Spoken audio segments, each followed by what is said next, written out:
At all my sporting events, let's say I was playing football, okay? My mother would be on the sidelines, and if the play on the field started going one way, my mother would run along like, Mark, get him, get him. I'd be like, oh my gosh. I'd get in the huddle with the other guys. They go, Mark, is that your mother? I go, no, I never saw her before in my life. See, the greatest gift my mother ever gave me, she believed in me. I have overdosed on drugs on 3 occasions where I should have been dead. But I believe I was kept here for a reason. You show me your friends, I will show you your future. How do I know this? I hung out with losers, and I became the biggest loser of them all because I gave up everything I dreamt about as a little boy because of who I chose to surround myself with. My friends would drive me home at 2, 3, 4 in the morning. We'd be drunk and high, laughing in the car. We'd pull up in front of my house in New York. They go, Mark, the light's on. I go, oh man, my mother's up. See, my mom wouldn't go to bed until she knew her son was still alive.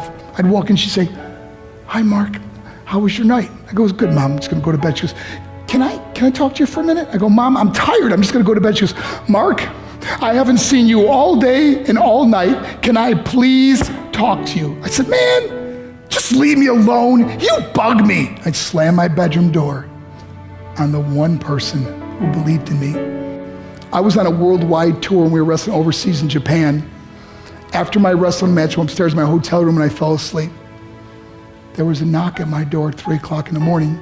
I got out of bed and I looked through the safety window and I could see it was a Japanese promoter. So I opened the door and he said, Mark, you need to call home. There's been an emergency. I went and got on the hotel room phone. I called back to the United States. I said, hey, what's going on? They said, Mark, I don't know how to tell you this. I said, just tell me what happened. All of a sudden they started crying. They go, Mark, I can't tell you. I said, just say it. They said, Mark, your mother died. I just threw the phone down. I ran out of my hotel room. I took the elevator to the lobby, and when the doors opened up, I just ran out into the street. I mean, there was no cars, there was no people. It was 3 o'clock in the morning.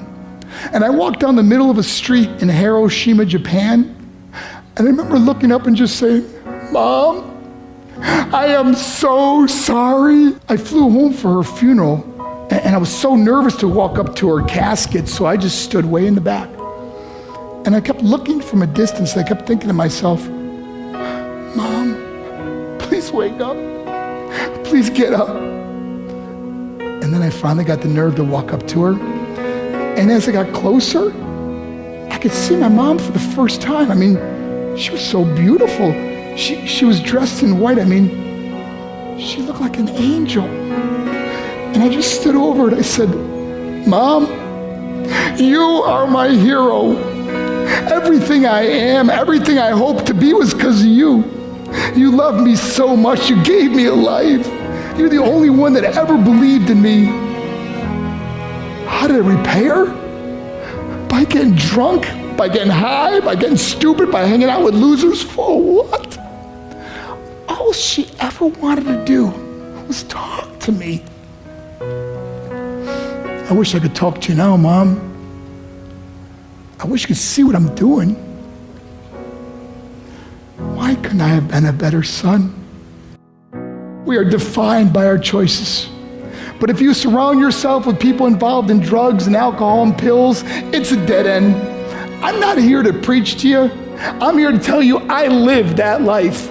It leads to broken hearts, broken relationships, broken dreams, and death. For what? To get high?